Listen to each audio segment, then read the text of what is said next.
Right, and coming to this, the 500 series we're going to revise now. That is SA 500, 501, 505, 510, 520, 530, 540, 550, 560, 570, 580, right? There are almost 11 standards in this 500 series. That is very big series in our standards and auditing, right? And coming to the SA 500, that is 500 is audit evidence, 501 is audit evidence of specific considerations for selected items like our inventory, litigation and claims, and segment reporting, right? These are the three things we'll discuss in SA 501, and 505 is external confirmations, and 510 is initial audit engagements, opening balances. We can remember with our SA 710, that is compared information, corresponding figures, and compared financial statements. SA 710, 510 similarly, like initial audit engagement, opening balance. 520 is our analytical procedures, and 530 is our audit sampling, and 540 is our accounting estimates, right? Auditing accounting estimates including fair value of estimates and related disclosures, and 550 is our related parties, and 560, 56 are coming subsequent events, and 570 is going concern, 580 is written representation, right? What are the standards? 11 standards. 500 is audit evidence. 501 is audit evidence specific consideration for selected items. 505, 505 is external confirmation, and 510 is initial audit engagements, opening balances, and 520 is our analytical procedures, and 530 is our audit sampling. 540 is our accounting estimates, auditing accounting estimates including fair value of accounting estimates and related disclosures, and 550 is our related parties. 56 coming subsequent event, 570 going concern, 580 written representation, right? We are going to the first one, that is our SA 500 audit evidence, right?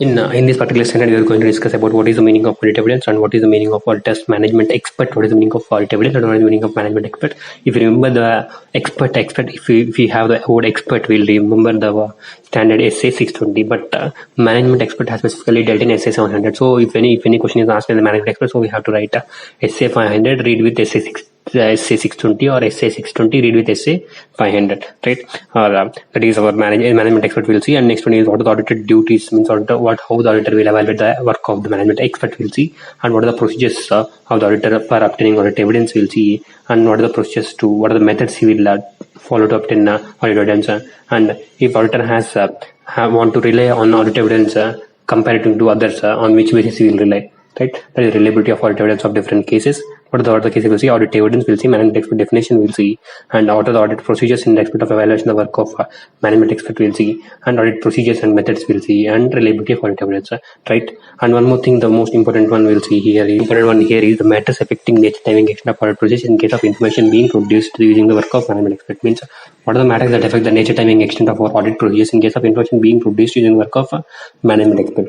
This is the important question, recently asked question, that these things we'll see in this particular standard, right? One of the first one is about what is the meaning of audit evidence. Audit evidence means the information used by the auditor in arriving at the conclusions on which the auditor's opinion is based.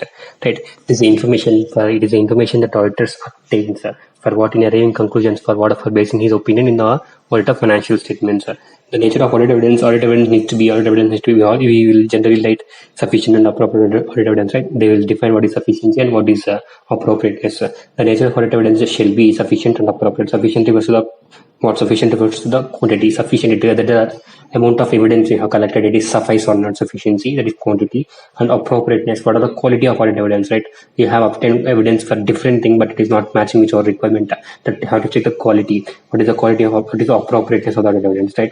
Sufficiency refers to the quantity, and appropriateness of the quality. And sufficiency is affected by the risk of material misstatements, as well as quality of audit evidences, as well as there is quality of audit evidence. Quality of audit evidence, that is appropriate audit evidence, is affected by relevance, reliability in providing support for conclusions, right? This is the definition of audit evidence. Audit evidence means information used by the auditor. Information used by the auditor for what purpose? In arriving conclusions. In arriving conclusions of what? For basing his opinion on the audit of financial statements. The nature shall be sufficient, and the sufficiency refers to the what? Sufficiency refers to the quantity, and appropriate refers to the quality, right?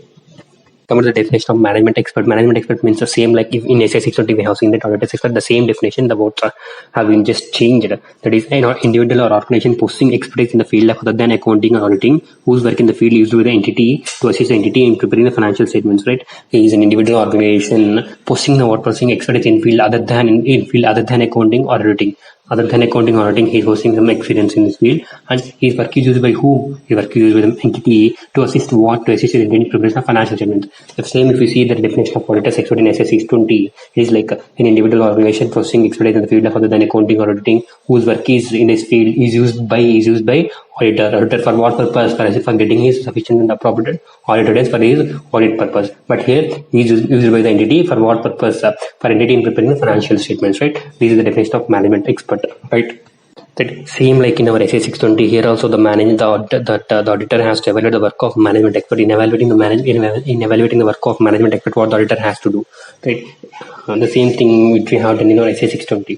First thing is evaluate the competence, capability, and objectivity of the expert. Means we have to evaluate the CCO, competency, capability, and objective of the expert.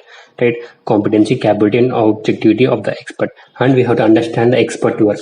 And how to understand the expert work. And next one is evaluating the appropriateness of expert work. Means that is reliability of the expert work. Same we have seen in our SA 620 also. To audit expert work, how we have to rely, right? There we have seen evaluate the appropriateness of auditor's expert work. See auditor's expert work. There we have seen that evaluating the reliability of the auditor's expert work to the what extent. In that we have seen findings and conclusions, assumption and methods. So here also same thing, right? And coming to the first one, what the evaluating the management expert, what the auditor has to do. First he has to evaluate the CCO, that is competency, capability, objectivity. Then he has to understand the work. Then he has to evaluate the appropriateness of the management expert work, right? And coming to the first one, that is our evaluation of competence and capability and objectivity of the expert, right? Competency relates to the nature and level of expertise, whether he is competent to do that particular work or not, we have to evaluate. And capability means what is the ability he has exercised that competence, whether he can do that particular thing or not, means, right? Competence refers to the technical knowledge he has and ability to have his experience. Right? And coming to the objectivity, he should not be biased in framing in any decision, right? There is the competence, capability, and objectivity. Right? And in that, we have sources of information on competence, capability, and objectivity. How the auditor has to evaluate these particular three things. What are the sources he can evaluate the competence, capability, and objectivity. The same question we have seen in an auditor's expert, the same point repeated here also. There is a personal experience with previous work, discussion with that expert. Right? Discussion with others who are familiar with that expert work, knowledge of that expert qualifications, membership of professional body, industry association, license to practice, other forms of external recognition, published papers or books written by the expert and auditor's expert. Right? See, these things we have to see. That is our personal experience with previous work. Means whether if that person we have any previous experience, right? That management expert we have worked with him, like we have relied on his decision, on his report or decisions, or we have discussed with that expert. We have to go to that person and discuss with that person. Then we can know his competence, capability, objectivity, or just discussion with others who are familiar with that expert work. See, if you want to know indirectly, just go to that persons who are familiar with that person and ask them relating to that particular management expert. And knowledge of that expert qualification, then we will see the qualifications and his professional body, membership, and all. And publish papers with that management expert, because he's in the expertise in other than field of auditing and accounting, right? Whether he has published any books, papers written by that expert, then we'll see that books are published by him. Then we can know about his competence, capability, and objectivity. Then a discussion with our auditor's expert. These are the sources of information where the auditor can evaluate the competence, capability, and objectivity. What are the sources? The personal experience with his previous work, any discussion with the expert, discussion with that expert, or discussion with the other persons who are familiar with the expert, and knowledge of that expert's member. That is knowledge of the different qualifications, membership of professional body, industry association, license to practice, right? And also that we can say the published papers or books are published in the discussion with the auditor's expert, right? These are things we will see evaluating the competence, capability, and objectivity of expert. And right, and coming to the next one, that is understanding the work. In this, we have to understand that his areas of speciality with field his expertise, and we have to understand his work. Then after that, understanding his work, we have to evaluate the appropriateness, right?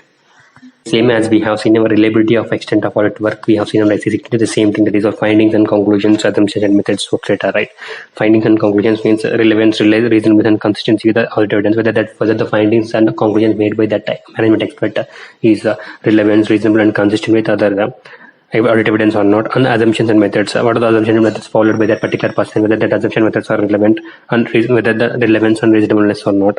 And source data, whether the source data used by that particular person is relevance, completeness, relevant, and completeness, and accuracy, right? These are the things we will see in our evaluation work of management expert work, that is findings and conclusions. What are the findings and conclusions? Relevance, reasonableness, consistency. Assumptions and methods, relevance and reasonableness. Assumption and methods, relevance and reasonableness.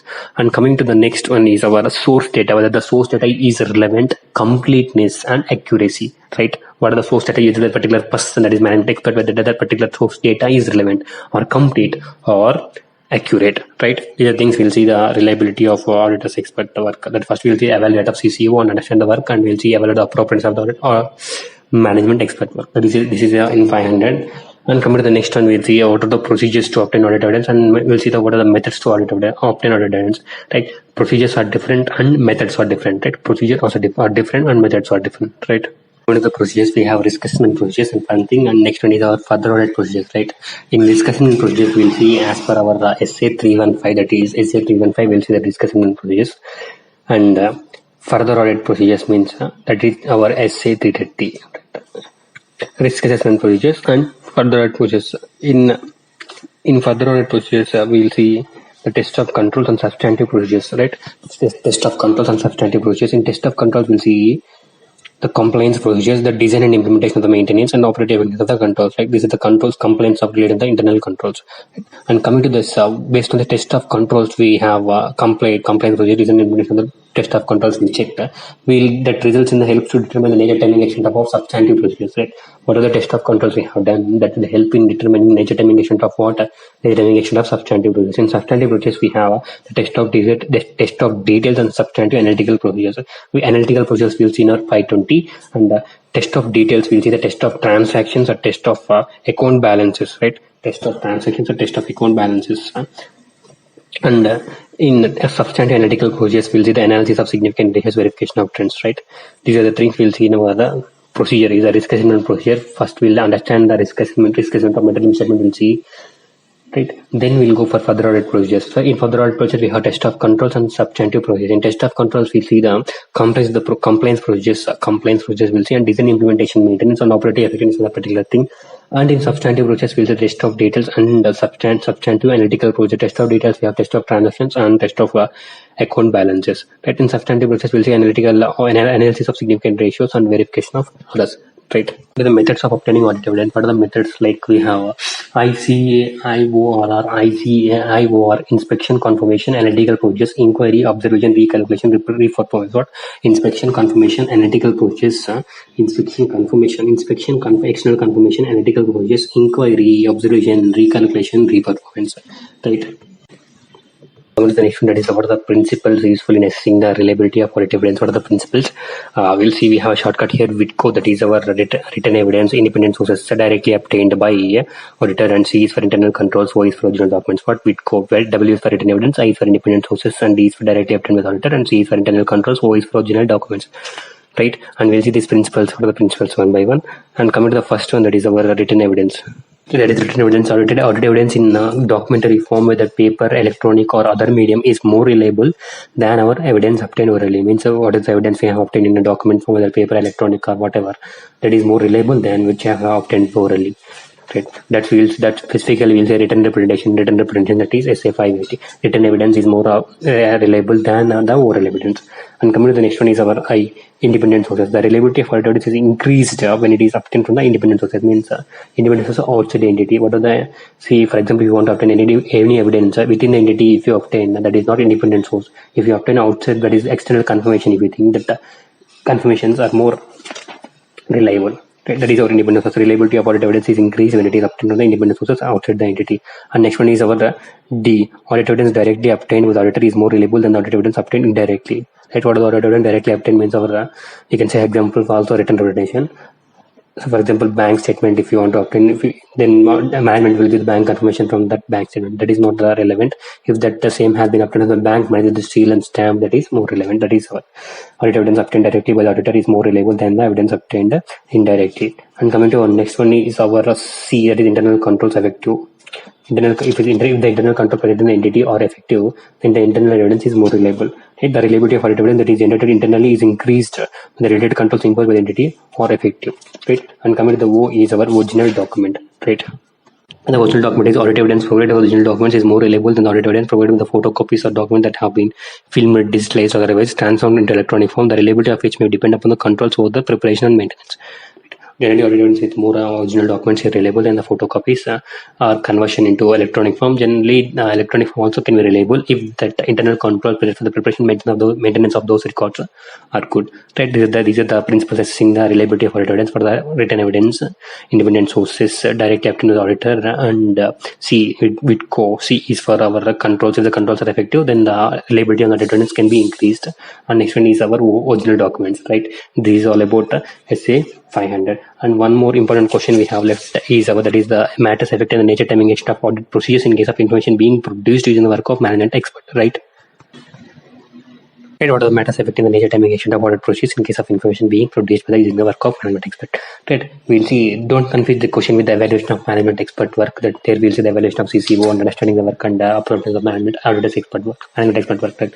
That question is different, and this question is different. Here we are talking about the factors.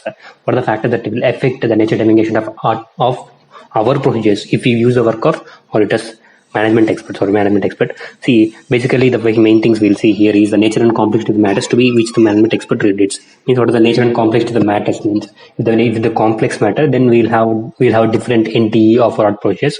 And what are the risk of material measurements involved in the matter? What is the ROMM in that particular matter? There is we will provide risk assessment procedure, right? In that particular thing, the ROMM is very high. Then we have more audit resources allocated to that particular audit expert, and we have to check the any alternate source of evidence is there or not. Then we have to check the nature, scope, objective nature. What is the scope? What is the objective of the particular management expert? And then we have to check whether that particular management expert is employed by that employee, whether the particular management expert is an employee or is he just service provider, but is just a service provider. And also we have to see how much the management will exercise control on the particular expert, and we'll see the TP, that is technical standards and professional standards, ethical requirements of that particular management expert. And we'll see that our knowledge, means our auditor's knowledge and expertise of the management expert in the field of expertise. For example, the management expert is in the field of engineering, whether that auditor is having any knowledge and experience in the particular engineering field or not, we'll check. Based on that, also our NTE or our process will differ. And the next one is the auditor's previous experience of the work of that expert. Right? What are the matters affecting the NTE of audit process if you use the work of management expert? First, we'll see the nature and complexity of the transaction, nature and complexity of the matters in which we have used his work.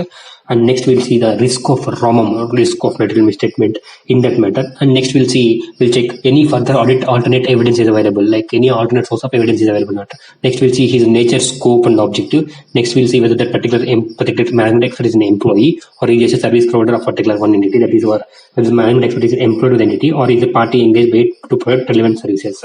And next we'll see how much the management is exercising control and influence of the particular management expert, how the management can influence him. That thing we'll see. Based on that also we'll differ. We'll have our NTE of what process will differ. And also next we'll see TPE of the particular person, means technical standards and professional standards and ethical requirements of the particular management expert we'll see. And next we'll see whether our auditor, means the auditor's knowledge and experience in that management expert field of work is there or not, we'll see. And next, if we have already previously worked with him, then we will see the previous experience of the expert. Right? These are the things which affect the affecting the nature, timing, extent of audit evidence. This is all about SA 500, right?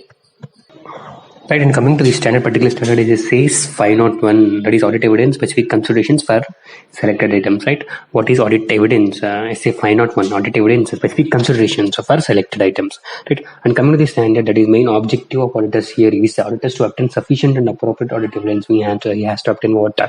SAAE in respect of three things. There are the three specific selected items here: audit considerations, audit evidence, specific considerations for selected items. Right? What are the selected items? First, inventory. What is selected item? First one is inventory, and next one is litigation and claim. Next one is segment reporting. For inventory, what sufficient and appropriate evidence we have to get is that is our existence and condition. We have to check for the inventory, and whereas if we take case of litigation and claims, we have to check the completeness.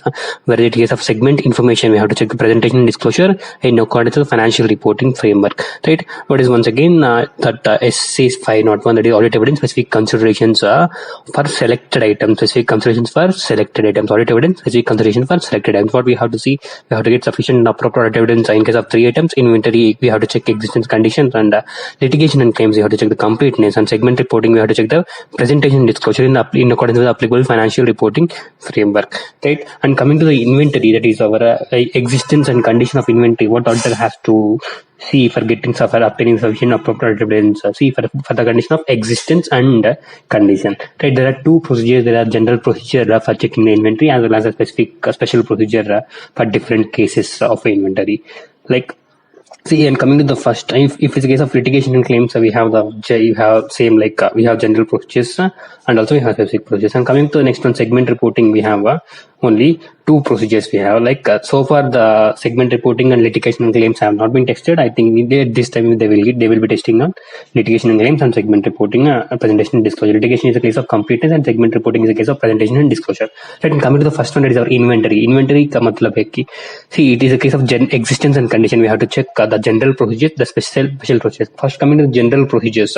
General procedures, when inventory is material to the financial statements. See, if the inventory is material to the financial statement, means that it is having more impact, because in the balance sheet the inventory is having huge amount, or in any business the inventory is a crucial part, right? If the inventory is a material to the financial statement, then the auditor shall obtain sufficient and upfront audit evidence, because it is in the balance sheet item showing some amount. Then auditor has to obtain about the particular amount. He has to obtain audit evidence that amount is correct or not, that the inventory is actually exist or not. See, when the inventory is material to the financial statement, the auditor shall obtain sufficient upfront audit evidence regarding the existence and condition by performing the following thing. Is the general procedure.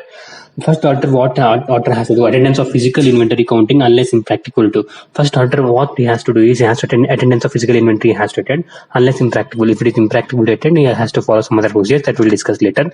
See, auditor has to attend. The first one is auditor has to attend the physical inventory counting unless impractical to. Right.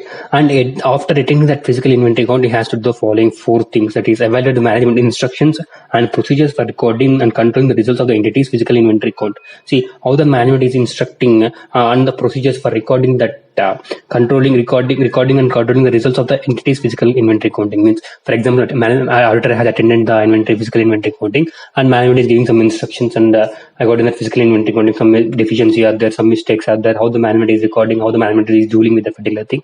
That auditor has to evaluate those particular management instructions and procedures for recording and controlling the results of the entity's physical inventory counting, right? Auditor has to evaluate the management instructions. Next one is observe the performance of the management count procedures. Means how the management is performing. You have to observe, evaluate, observe the performance of the management count procedures. And next one is we have to inspect the inventory, right? Next one is perform test counts.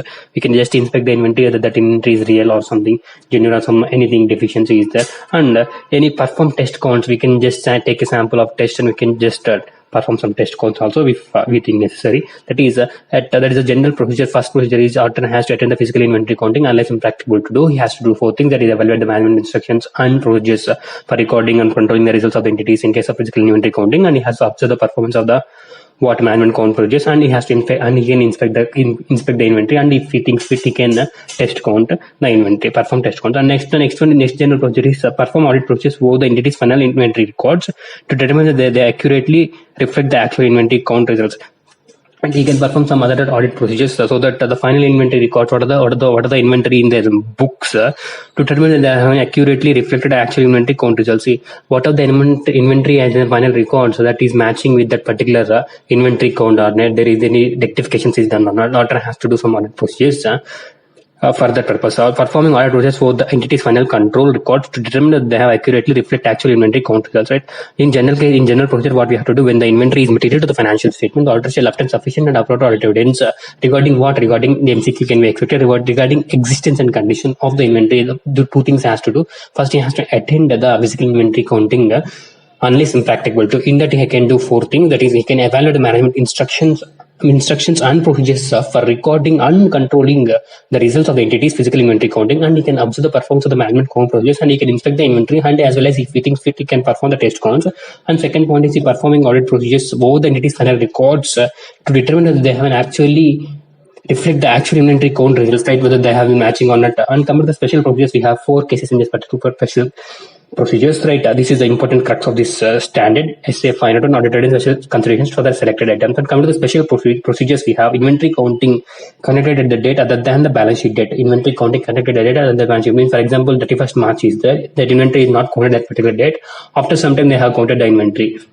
Then what is the case, what auditor has to do? And also, auditor unable to attend an inventory count. See, for some reason, auditor is unable to attend the inventory count which has been conducted by the management. Then what auditor has to do? And auditor attendance at inventory count is impracticable, right? And auditor, in some cases, the attendance of inventory count will be impracticable because of that nature of that particular asset, particular inventory, because of some reasons external to that entity. then the attendance of inventory column is impracticable. Then in that case, what auditor has to do? An inventory under custody and control of third party. In the inventory and custody and third party, like for example, consignment basis or sale or return approval basis. In that case, the inventory is under third parties, or if you take something pledged, something inventory is a third party, then what auditor has to do? There are 4 cases. First case is inventory counting after the balance sheet date, and second case is auditor unable to attend the inventory count, and third case is auditor is impracticable to attend to inventory count, and fourth place is inventory at the control and custody of a third party, right? We'll see the first case, that is inventory counting conducted at the balance at the date other than the balance sheet. What auditor has to do? First one, the auditor has to perform audit procedures to obtain audit evidence about whether the changes in inventory between the count date and the date of financial statements are properly recorded, right? See, if it is the case like inventory counting has been done after the balance sheet date other than the balance sheet data, then what auditor has to do is has to perform audit procedures so that he can obtain information about obtain audit evidence about whether the changes in inventory between the count date and the date of financial statements are properly recorded or not. See, for example, that is 31st March is the balance sheet date, and we have the inventory has been done on 1st April. Oh no, sorry, not 30th April that inventory count has been done. There is a 1 month gap in between. Is that what auditor has to do in a particular case? He has to do audit procedures so that he will obtain audit evidence about whether this in the 1 month gap, whether any inventory between the count had been date of the are properly recorded or not. See, in this particular 1 month gap, the inventory purchases, sales, issue departments have been properly recorded or not. Then only the figure at 30th April will be correct. Then we can roll back, means we can deduct or add according to the adjustment. We can roll back to the 31st March, so that we can know the exact condition value of the inventory as on the 31st March, even though we have not connected inventory count as on the 30th, that is balance sheet date. After the balance sheet date, we have to know we had connected inventory date, so that we have to obtain audit evidence between that particular 1 month gap. That is the thing. In the first case, inventory counting conducted at the date other than the balance sheet. That is perform audit process to obtain audit evidence about whether the changes in the inventory between the count date and the date of financial statements are properly recorded or not.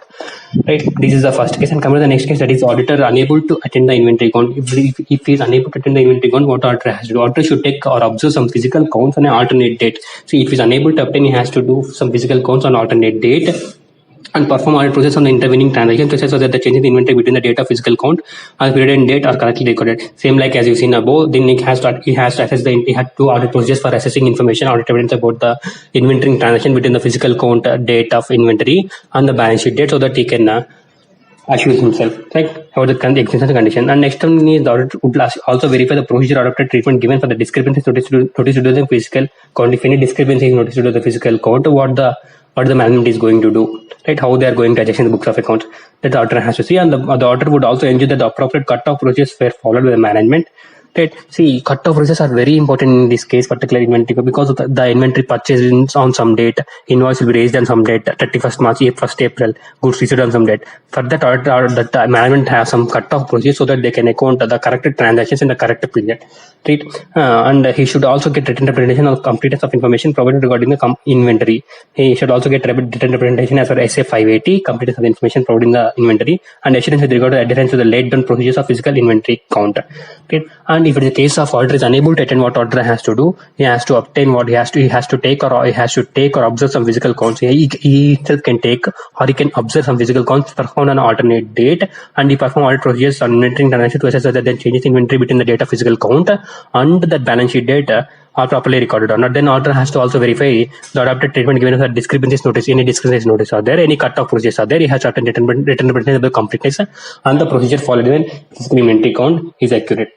Right. This is a case of a second case, auditor unable to attend the inventory count. And coming to the third case, that is attendance of inventory counts is impracticable. What if the case the attendance of inventory count is impracticable? What you have to do is, in this impracticable situation, he has to perform. See, generally, if it's impracticable, we should not leave that matter. We have to try it through some other way. Like we have to perform alternate audit procedures to obtain sufficient up-to audit evidence regarding the existence and condition of the inventory. The alternate procedures may include the inspection of documents, subsequent sale of inventory items, acquired purchase of prior to the physical inventory counting. See, what you have to do is inspection of documentation. We have to do that is we have to see the purchases and sales invoices so that we can roll back to the previous date, right? Even though inventory we have not attended the physical inventory count, right? If it is not possible to do so, modify the opinion auditor's report in accordance with the SA 705. See, if it is not possible to perform alternate procedures, we have to see our SA 705 standard, like we have to modify the opinion. And coming to the next one is inventory under the custody of third party, right? This is very important. Inventory under custody of third party. In this case, the auditor auditor has to do. This is like 505 external confirmations. Right. The obtain sufficient upload audit evidence by performing the following: request a confirmation from the third party, perform inspection or other audit procedures. Right. That is a request from information third party, and perform inspection or other audit procedures. If doubt arises of the integrity or not to third party, perform the following. If there is any doubt of the integrity of third party because the information received that we think that third party has we have some doubt on this honesty, then we can perform the following procedures. First, what we have to do, obtain sufficient upload evidence for request of confirmation. We have to send a confirmation request to third party, and then we can inspect and perform some other process. If we have doubt of the integrity of third party, we have to do the following things. That is attending or arranging another auditor to attend the third party's physical counting for inventory if practicable. So we can attend or we can arrange for third party another auditor to attend the physical inventory counting if practicable. And secondly, we can that is obtain service auditor's report on the adequacy of the third party's internal control with respect to the proper count and safeguard the inventory. First, what we have to, we can go attend or we can arrange some other auditor to attend the physical inventory count. And next one is you can obtain the sufficient you can obtain the service auditor's report, like that inventory auditor's report regarding the third party's internal controls with respect to the proper count or safeguard of the inventory. The third party inventory count is good and safeguard of the inventory count, we can obtain some service auditor's report in this case. And thirdly, we can inspection documents, for example, warehouse receipts. See, you can inspect the documents of that particular third party, then we can inspect the warehouse receipt. Next one is requesting confirmation from the other parties can inventory is pledged as collateral. If the inventory is pledged as collateral security, then we can request for confirmation from third parties. Right? What we have to do if the inventory is third party, that is obtain sufficient audit evidence by performing the request for confirmation from the third party, and then we have to do that perform inspection other process. If we have to the integrity of the third party, then we have to attending we can attend or arrange some other party, then we can obtain service or test reporting at the count, inventory count and safeguarding of inventory, and we can inspect the documentation like warehouse receipts, and we can request confirmation to third parties if it is a case of pledged as a collateral security. Right? These are the four cases. The first case is inventory content connected other than balance sheet. What we have to do, we have to perform audit process to obtain evidence that inventory between the count date and the physical date correctly recorded out. In the auditor unable to attend the inventory count, we have to see alternate date, and the same thing we have to do. That is cut-off process will be there, and discrimination is correctly rectified or not. And attendance of inventory count is impracticable. Perform alternate process if not possible. Modify inventory third party request confirmation, inspection audit process, integrity of the count about doubt, attending or arranging other auditor service auditor's report, inspection, and requesting confirmation from third party, which is collateral security. Right? And coming to this. And coming to the next one, there is our auditor procedures in case of with respect to litigation and claims. Audit is required to identify the litigation and claims by following the procedures. We have to see in litigation and claims completeness. What completeness? We have here shortcut IRR. What is IRR? Not internal rate of return, but inquiry, review. Inquiry of what? Inquiry of management of others within the entity, including the in-house legal counsel. Like we have to inquire the management as well as other entity within the legal in-house counsel. Means in that if it is a big company, then the particular legal counsel will be there within the company only. Then we have to inquire with them regarding the particular litigation and claims completeness. And next one is the review minutes of the meetings of those charges governance communication with an entity and external legal counsel. Say if it is a case like we have to review the minutes of the meetings of the those charges governance and entity with the external legal counsel. External legal counsel is the members as lawyers, advocates. If that management is discussing something with the other parties, legal counsel, external legal counsel, then there is something fishy. Then there is something litigation or claims will be chances there. Then we have the auditor has to review that particular thing. And next one is review of legal expenses account or general scrutiny, ledger scrutiny will be done. What are the things in IRR? That is inquiry about the inquiry of management and others and within entity, including in-house legal counsel, and a review of minutes of meetings of those charges governance combination between the entity and external legal counsel, review of legal expenses account. And coming to the next one is if the management refuses to permit the auditor to communicate with the legal counsel, if the management is refusing the auditor to communicate with the particular illegal counsel, or the external legal counsel refuses to provide information, or the auditor is unable to collect a sufficient upload from alternate audit procedures, right? Then in this case, what has to do, he has to modify as per 705. See, what are the three cases? Like management refuses to permit the auditor to communicate, or external legal counsel refuses, or auditor is unable to perform sufficient, auditor is unable to obtain a sufficient evidence from the alternate procedures, then modify his opinion in accordance with the SA 705. But one case, auditor has a risk of maintenance statement with respect to the existence of litigation claim. See, if there is auditor is assessing that risk of trauma in case of existence of litigation and claims, seek communication directly with the entity's external legal counsel. See, you can directly seek communication with the external legal counsel. If the law, regulation, respective legal professional body prohibits entities, the external legal counsel from communicating directly with the auditor, then auditor shall perform alternate procedures, right? See, we can go to that external legal counsel and we can ask, for example, as in the same we have confidentiality in our act. For legal counsel, advocates or lawyers, some other professions also, they will have some confidentiality agreement or within the act, if that confidential agreement in the confidentiality is there in the law or regulation that does not allow the external legal counsel not to communicate to the auditor, then auditor has to perform alternate procedures, right? This is all about litigation and claims. What you have to do, IRR, that is inquiry, review, inquiry of management, or just for legal review of minutes of those charged with governance meetings, and review of legal expense account, scrutinizing the ledger account. Right, and coming to the next one is our segment reporting, right? So that we see in case of litigation claims completeness, we have to get written representation from the management. Written representation we have, that is our assessment from the management we have to get that have regarding the completeness that have been disclosed to the auditor. What are the litigation and affecting the financial claims and that have been disclosed and appropriately accounted for and disclosed in accordance with the applicable financial reporting framework, right? Those have been disclosed and those have been accounted properly. That written representation we have to get from the management. And coming to the next one, that is auditor procedure in respect of segment information. What is segment information, right? This auditor shall obtain sufficient and upload or evidence regarding the presentation and disclosure of the segment information in accordance with the applicable financial reporting framework, right? You see, AS 17, AS 17 is segment reporting, AS 18 is related party transactions, AS 17, the auditor shall obtain sufficient and appropriate evidence regarding the presentation and disclosure. See, the main thing here is the segment reporting is the presentation and disclosure. Information regarding the applicable financial reporting framework. You shall obtain the SAE that segment reporting has been done in accordance with the AS 17 or not, right, on particular respective indices. Right, and coming the first one is by performing what he has to do. Obtaining understanding first, we have to understand understanding the methods used by the management in determining the segment information and evaluate whether the methods are likely to result in the disclosure in the according to the applicable financial reporting framework, whether appropriate testing and application of such methods, and performing analytical procedures or other procedures appropriate in circumstances, right? The auditor has to do the two things, right? Obtaining understanding of methods used by the management in determining the segment information. See, if you see AS 17, what are the methods order? We will have to invent that resource revenue test, and return test and asset test that 10% are equal to that percent, that is segment reporting. And if the aggregate of 75%, that management can classify some further extra segment, right? That methods auditor has to understand what management is using or obtain understanding of the methods used with the management in determining the segment information and evaluating whether the such methods are likely to result in disclosure in accordance with the applicable financial reporting framework. Whether such method that is more than 10% is there, right? That is resulting into the segment information disclosure or not, we have to check. And where appropriate, testing the application of such methods. We can go and we can just check that testing of methods also, and performing analytical procedures or other procedures appropriate in the circumstances, right? This is, I think this question is expected. Segment reporting, what auditor has to do, auditor has to obtain the method obtaining of understanding of methods of management in determining the segment information and evaluating whether the same methods are likely to result in the disclosure in accordance with the applicable financial reporting framework, and whether appropriate testing of methods can be done, and you can perform analytical procedures or other procedures appropriate in such circumstances, right? This is all about SA 501.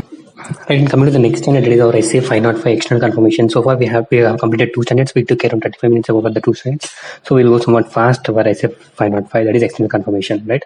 The object of the auditors when using the external confirmation procedure is to design and perform such process to obtain the relevant and reliable audit evidence. Right? The main objective of this external confirmation is, right, the object of the auditor when using the external confirmation procedures to design and perform such procedures to obtain the relevant and reliable audit evidence. The auditor, while doing that external confirmations, what this objective of this mentioned is to enable him to design and perform such external confirmation request so that he will obtain the relevant and reliable audit evidence, right?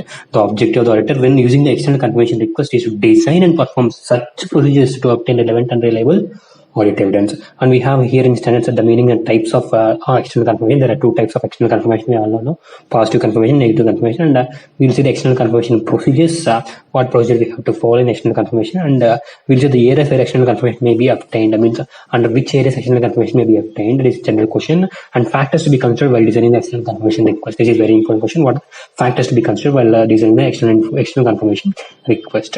And what is the audit process in case of special circumstances? What is the audit process in case of special circumstances that the management refuses to allow the auditor to send the request? Then what is the case? And we have obtained some response to the external confirmation request. We have some doubts over that, and we have that information, that confirmation is not reliable, or there is no response, or there is unable to collect some audit evidence, is there, right? Because of that reason, and there is any exceptions, right? What the auditor has to do in the particular case. And also we have the limited use of negative confirmation request. The negative confirmation request is not useful for any cases. There are only limited use, and also it is circumstances in which the negative confirmation request may be used as a sole substantive procedure. Means where the circumstances where the negative confirmation can be used as sole substantive procedure for better understanding. Right? There are two kinds very important here. Is what are the factors to be considered while designing the external confirmation request, and what are the circumstances which negative request may be used as a sole substantive procedure. Right? These are the two questions that are expected to understand. Right? Coming to the definition of external confirmation, what is external confirmation? Audit evidence obtained is a direct written response to the auditor from third party in paper, electronic form, or written other form. What are the audit evidence obtained as a direct written response to the auditor from third party in paper or electronic form or other form? What are the form? Maybe that is paper. In paper you can get, any electronic, that email you can get, or any other form. Right? Audit evidence obtained as a direct written response. What direct written response to the auditor from what? From third party in paper. That is external confirmation. What is external confirmation? Once again, audit evidence obtained as a direct written response to the auditor from third party in paper, electronic form, or any other form. These are divided into two types. There are positive confirmation request and negative confirmation request. Right? Positive confirmation request and negative confirmation request. Among these, it is most reliable. We'll say positive confirmation request is most reliable. Right? We'll say positive confirmation request. The request that third party responds directly to the auditor. Request that the third party responds directly to the auditor, indicating whether it agrees or disagrees with the information in request or providing requested information. Right? Like third positive confirmation request is a request that third party responds directly to the auditor, indicating whether it agrees or disagrees with the information provided in the request or providing required information. That is a positive confirmation request. And negative confirmation request is the request that third party responds directly to the auditor only if it disagrees with the information in the request. Right? In these two cases where blank request is possible, only in the case of positive confirmation request. There we have seen the last provided request information, right? That is positive confirmation request is the request that third party responds directly to the auditor, indicating whether it agrees or disagrees. Whether it agrees or disagrees. Even if it disagrees also, it has to provide confirmation request. Even if it agrees also, it has to provide confirmation request. With what? With the information provided in the request or providing additional request. Providing additional required information, that blank request is added. That is possible only in case of positive confirmation request. And coming to negative confirmation request, that is request that the third party responds directly to the auditor only if it disagrees with a particular thing, then only he will reply. If he doesn't disagree, if he has agreed, then he will not reply with information in the request. Right? This is positive confirmation request and negative confirmation. And coming to the areas where the external confirmation request may obtain, what are the areas where the external confirmation is required is obtained? This is very easy. Like if you see the balance sheet, then we can easily obtain. See, if the bank balance and other communication from the bankers will say account receivables, account payables, stock lying with third party, or the stock lying with third parties, and property title lease held by the third parties, investment purchase but delivery not taken, loan from lenders, terms of agreement or transaction with third parties. Right? See the balance sheet, see bank balances, account receivables, stock, property, investment, loan from lenders. Loan from lenders is only in the liability part, and terms of agreement or transaction with the third party. This is where 2 points are different. See bank balance and other confirmation from bankers. What is the bank balance and other confirmation from it is account receivables or account payables. Like set to liability, stock lying with third party, as we see in our essay final when some question is there, right? Stock lying with third party, external confirmation. There also we discussed. And property title deeds held with the third parties. What the property title held with the third parties, right? This one you will see in our CARO thing, right? And investments are purchased but delivery not taken. Investments purchased but delivery not taken. This one, and the loan from lender for the loan to be have taken, whether the loan is correct, genuine or not.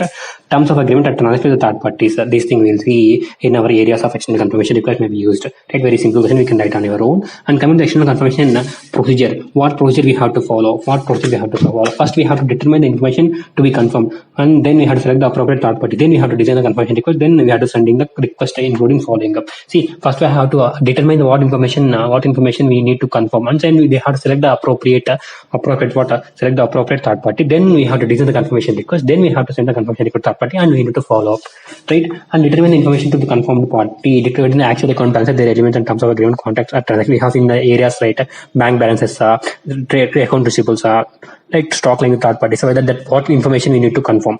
Right? And next, selecting the appropriate confirming party. Response to the confirmation request provide more relevant and reliable audit evidence. When confirmation requests are sent to a confirming party, the auditor believes he is knowledgeable about the information to be confirmed. See, the appropriate person will select in such a manner that that particular third person is have some knowledge of the particular information which the auditor wants, then only that reliability can be confirmed. And when the designing the confirmation request, right, it also includes the determination that the requests are properly addressed and contain written information of the responses to be sent directly to the auditor. Means the confirmation request such a way that will be required what are the information that auditor wants. The same thing is present in the confirmation request that shall be in such a format. You see what are the factors to be considered while designing the confirmation request, right?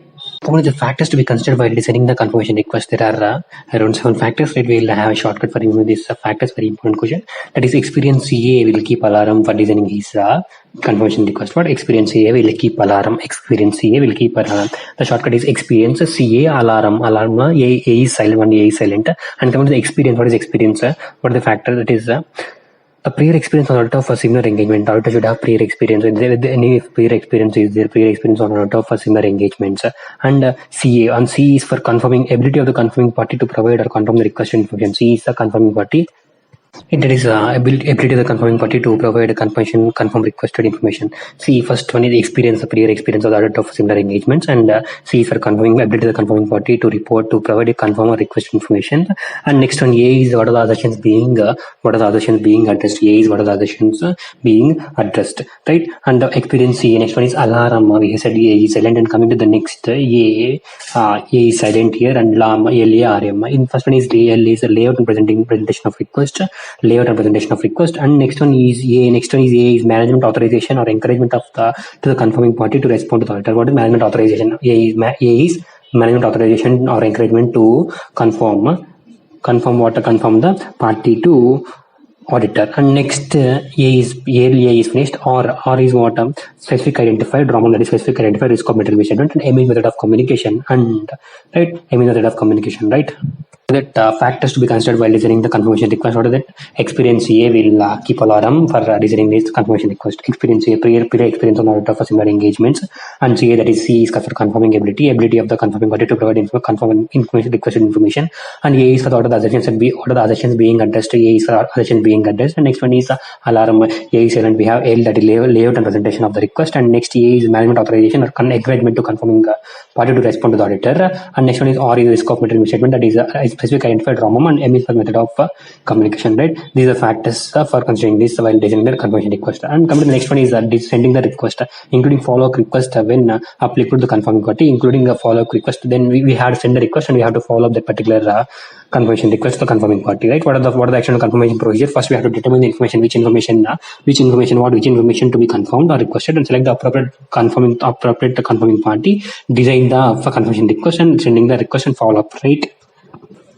Then coming to the next one, that is our audit procedures in special circumstances. What are the audit procedures in special circumstances under this SA 505? The first point is management refuses to allow the auditors to send the confirmation request. See, what is the management refuses to allow the auditor to send a confirmation request? Then what is the procedure auditor has to do? This is very important. The auditor has to inquire the reasons and seek evidence as to their validity and reasonableness. See, the auditor first has to inquire the reasons, whether the management is not allowing for a genuine reason or not. First he has to inquire the reason, and then he has to seek evidence for that validity and reasonableness of the particular reason, right? And second thing, he has to evaluate the implications of the refusal. Second thing, he has to evaluate the implications of refusal on the assessment of risk of material misstatements, as well as his including risk of fraud and nature timing agent of other audit procedures, right? And the third procedure he has to do is he has to perform alternate audit procedures designed to obtain the relevant and reliable audit evidence, right? What are the three things auditor has to do? First, he has to inquire the reasons if the management has refused for or the auditor to allow for a confirmation request to send a confirmation request. Then the auditor has to inquire the reasons first, and then he has to seek the evidence whether to the validity and reasonableness of the evidence. And second thing he has to do, he has to evaluate the implications of that particular refusal on the assessment of risk of material misstatement, that is our ROMM, and he has to including the risk of fraud as well as the nature determination of other process. And you see, the management refusal for the confirmation request, then he has to perform alternate audit procedures designed to obtain relevant and reliable audit evidence for that confirmations, right? To that background balances or something. The three things auditor has to do: the management refusal to send the auditor the confirmation request. He has to inquire the reasons for the validity and reasonableness, and he has to evaluate the implications of the refusal on his ROMM, and he has to perform alternate procedures, right? And the next one is the management refusal appears to be unreasonable. Here, the management refuses to appears to be unreasonable, or the auditor is unable to obtain the sufficient and unable to evidence from alternate audit procedures. What is the case? The management has refusal is seems unreasonable after the 3 procedures conducted by the auditor, or else the auditor is unable to obtain the evidence after performing the alternate procedure. What the auditor has to do? The auditor has to do here. The thing they has to communicate to those charged with governance in accordance with the SA 260. That in our 200 series we have seen this 260. Auditor has to communicate to those charged with governance, right? And he has to consider the implications for the audit, and he has to if implications for the audit, he has to consider, and then effect of auditor's opinion in the accordance with the 705. See, first he has to communicate to those charged with governance as per 260, and he has to consider the implications for the audit. What are the implications for the audit? And he has to effect on the auditor's opinion in accordance with the SA 705, right? The management refusal to allow the auditor to send the confirmation record. What auditor has to do? First he has to inquire the reason, then he has to evaluate the implication of a refusal on ROMM, and he has performed audit procedures. So what if the refusal becomes unreasonable, or the auditor is unable to obtain audit evidence after performing the alternate audit procedures? Then now what auditor has to do? He has to communicate to those charged with governance after SA 260. Has to consider the implication of audit, implication for the audit, and he has to effect of auditor's opinion in the audit with the SA 705, right? Going to the next point, that is our results of external confirmation procedure. Means what the external confirmation procedure he has done, and for that he has obtained the results.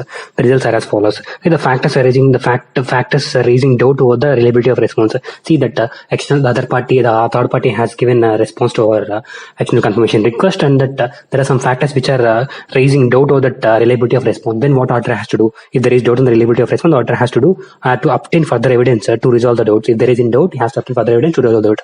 And if the response request is not reliable, see, first there is a doubt, then he has to obtain further evidence to resolve doubt. If the response is not reliable, then what the auditor has to do? The auditor has to consider its effect on nature timing action of other process, right? If the response is not reliable, then he has to consider the effect on NTE of the other procedures. And next, confirming party do not respond. See, what if the confirming party do not respond? See, the confirming party do not respond. There is a problem only in the case of positive confirmation request, right?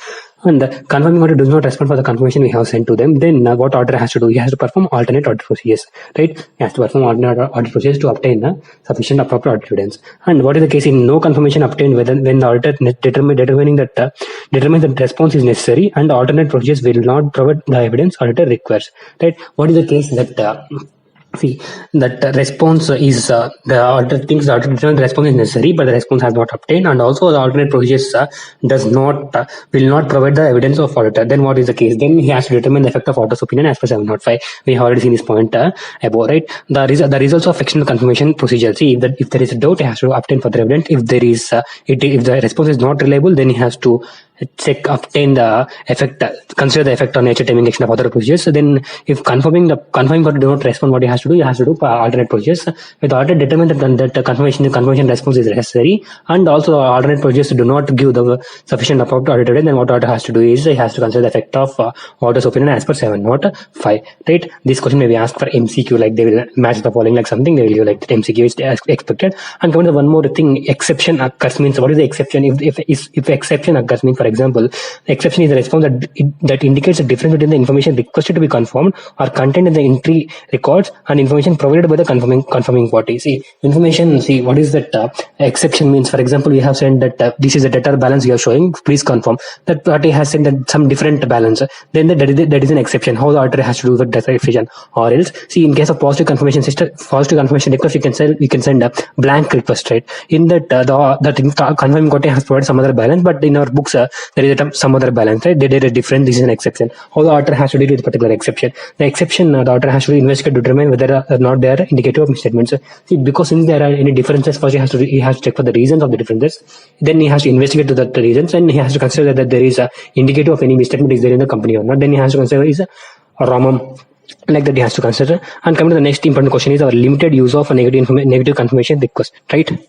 This is very important question, right? What is the question? That is limited use of negative confirmation request. We already seen that which confirmation request is the most reliable. We can say that positive confirmation is most reliable, right? And coming to the next one, that is our negative confirmation request provides less persuasive evidence than the positive confirmation request. According to the auditor has to use a negative confirmation request as a sole substantive and audit process only when the following conditions are present, right? See, the auditor has to use this negative confirmation request only the following conditions are present. Means in this particular 4 areas only the auditor can use the 4 items. So then only the auditor can use the negative confirmation request to get the persuasive evidence. What are that what are the four conditions, right? What are the four areas of limited use? What are the limited use of this negative confirmation request? This is very important question expected. And coming to this, the first one is low ROM, that is low risk of material misstatement, and auditor has obtained sufficient appropriate audit regarding the operating effectiveness of control. See, the risk of material misstatement particular area is very less, as well as the auditor has obtained sufficient information about the operating effectiveness of the controls present there. Then auditor can have sole substantive process he can use as negative confirmation request.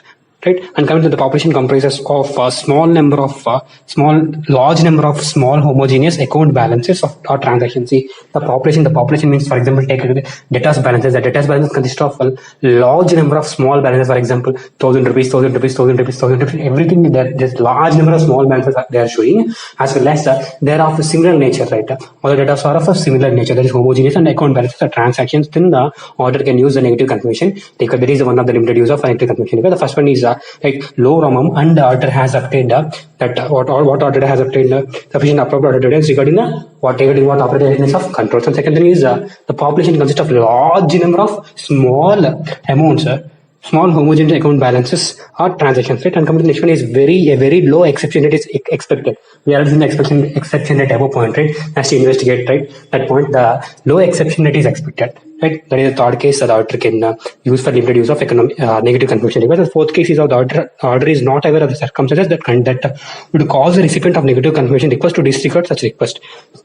And auditor is not aware of the situation that the recipient is there. Right? For example, he sent a negative confirmation request. If only there is a difference, then only he has to. If only that the confirmation got disagreed, then only he has to send the response. Right? The auditor is not aware that such recipient will not see the negative confirmation. He will just disregard. Right? That is the fourth point. And then limited use of negative confirmation request. What is the fourth point? The negative confirmation request provides less persuasive audit evidence than the positive confirmation request. Accordingly, the auditor shall use the negative confirmation request as a sole substantive procedures. Only following conditions are for the four conditions: low ROM, low risk of material misstatement, and he had obtained sufficient and appropriate evidence in case of effectiveness of operating controls, and the population comprises of large number of small homogeneous account balance transactions. A very low exception is expected, and the auditor is not about the circumstances or condition that would cause the recipient of negative confirmation request to disregard such a request. Right? This is all about the SC 505. Right?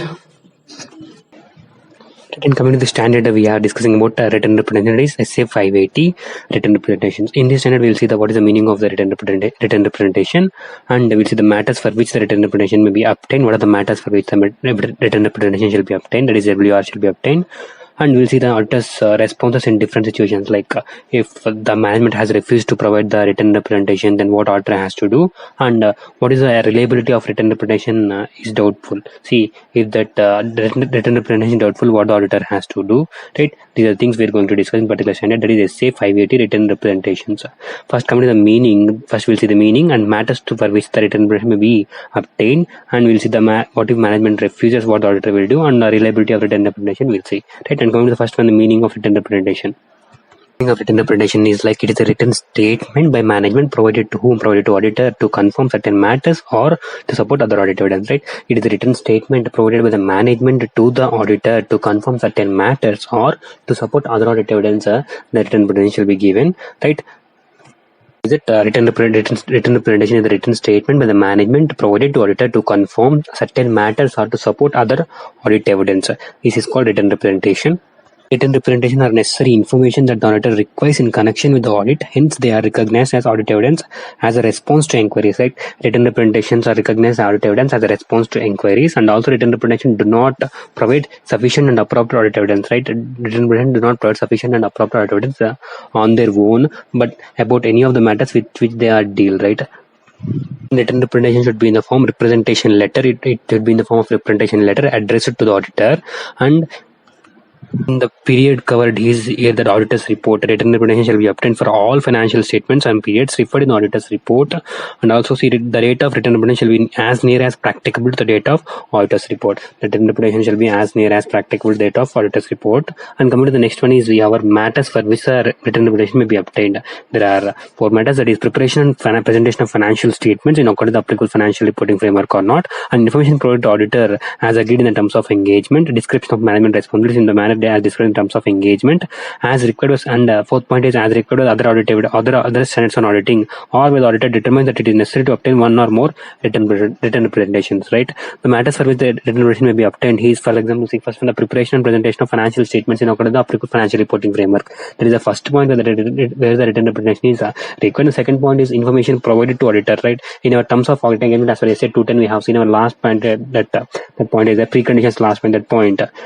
As agreed in the terms of engagement, or that management is providing information to that particular auditor not on that point, and description of management responsibilities. The management responsibilities as per the engagement letter, and as required with other AS in any other AS. You can see obtain written representation from the management. You will see, right, those points, and where the auditor determines that it is necessary to obtain one or more written representation, right? These are matters to be for which the written representation may be considered. And coming to the next one, that is auditor's responses in different situations. For example, what is the case if the management refuses to provide written representation? What is the case? The management refuses to provide written representation. That is duty of an auditor if the management refuses to provide the written representation as per SA 580. Written representation, if the management does not provide one or more of the requested written representations, the auditor shall discuss the matter with the management. First, he has to discuss the matter with the management. Then he has to reevaluate the reliability and integrity of the management. First he has to discuss, then he has to reevaluate the reliability and integrity of the management, and also the effect that this may have on the reliability of representation, the overall auditor, and audit evidence in general, right? And the third thing, the auditor has to take appropriate action, including determining the possible effect on the opinion in the auditor's report, and disclaim an opinion on the financial statements in accordance with SA 705, modification of the opinion independent auditor's report, right? That what the four things auditor can do if the management refuses to give written representation. He has to discuss the matter with the management, and he has to reevaluate the integrity and reliability of the management, and consider its effect on the representations made by the management or other audit evidence. And also next third point is to take appropriate actions, including determine the possible effect of this, the possible effect of not providing written representation on the auditor's opinion, and disclaim the opinion as per 705, right? These are things auditor will do if the management refuses to provide written representation. What are the things we'll do? Discuss the matter with the management, reevaluate the integrity and reliability of the management, and determine the possible effect on the opinion, and issue disclaimer of opinion, right? And coming to the next fourth point in this is our reliability of written representation is doubtful, right? And coming to the extent of reliance, that is reliability of written representation. First, if the auditor has any concerns about the integrity, competence, and ethical values of the due diligence of the management, then auditor has to consider the effect on reliability of the representation made by the management, right? Then audit evidence in general. This point we have already discussed in our refusal also. That is, if the auditor has any concerns about the competence, integrity, ethical values, or diligence of management, the auditor shall determine their effect on the reliability of representation, either oral or written, and audit evidence in general, right? In particular, if the written representation or inconsistent with other evidence, means, for example, some written representation given by the management, and that written representation is inconsistent with other audit evidence, then what auditor has to do? Auditor has to perform audit procedures to attempt to resolve the matter, right? If there is inconsistency with the written representation and other audit evidence, he has to perform audit procedures to resolve the matter. And if the auditor concludes that the written representation are not reliable, the auditor shall take appropriate actions, including performing the possible effect on the opinion. For example, if the auditor thinks that the WR is not reliable, then he has to take appropriate action, that is concluding the possible effect on the opinion, right? And if he claims that there is sufficient doubt about the integrity of the management, he can issue disclaimer opinion, right? These are the same as we have discussed in the management refusal point, same points. If he has doubt about the competence, integrity, diligence of the management, he can determine the effect on the reliability of the representations and other audit evidence. If particular inconsistent with other audit evidence, he has to perform other audit procedures. If the WR is not reliable, then he can take appropriate action, possible effect. He can issue disclaimer opinion, right? This is the extent of reliance auditor can do, right? And we'll see the questions, what the questions asked in the particular standard SA 580, right? The case study, for the problem one asked, the case study asked here is that, for example, there is some in turnover is that 12 crores of amount of turnover, and there is some extent of certain stock, the auditor is unable to get in the existence and value of certain stock. Then the management have given written representation, particularly the existence of value of stock, and auditor has purely relied without performing any other audit procedures and comment in this regard, right? Is this auditor's approach is right without performing any audit process, blindly relying on the written representation? That is a case study given, and we'll see the assessed answer, right? Saying like that, if the answer is saying that the first thing that is it is the responsibility of the physical verification is the responsibility of the management, but auditor has to examine the verification audit verification program adopted by the management. He has to has to satisfy himself about the existence, ownership and valuation of the inventory, right? And in the case next one is see, if written representation as for SA 580, written representation, the management received the written representation received from the management or recognized audit evidence, but they do not consider sufficient and appropriateness. See, written representation are responses or audit evidence considered as responses to the inquiries, but they do not consider sufficiency and appropriateness. Means they are not quality and quantity, right? And this is auditor is required to seek corroborative audit evidence from the other sources from inside or outside the entity. Means auditor has to seek the corroborative audit evidence inside or outside the entity, and he has to see the reasonableness and the consistency with other audit evidence. Auditor has to check that written representation is reasonable and consistent with other audit evidence, and he has to compare these things. And see, written representation of the management cannot be substituted for other audit evidence that the auditor could reasonably expect to available. Right? Written representation cannot be substituted for audit evidence. This is one important point here. Right? And here the approach of auditor is not right. Right? This is the one case study, and coming to the second case study.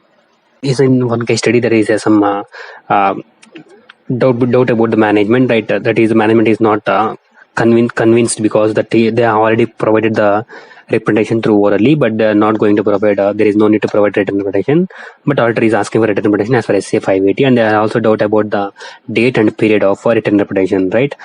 You are required to advise the date of and period covered by the written representation in view of SA 580. That is written representation. See, for example, the date we have already said that should be as near as practicable to the audit report.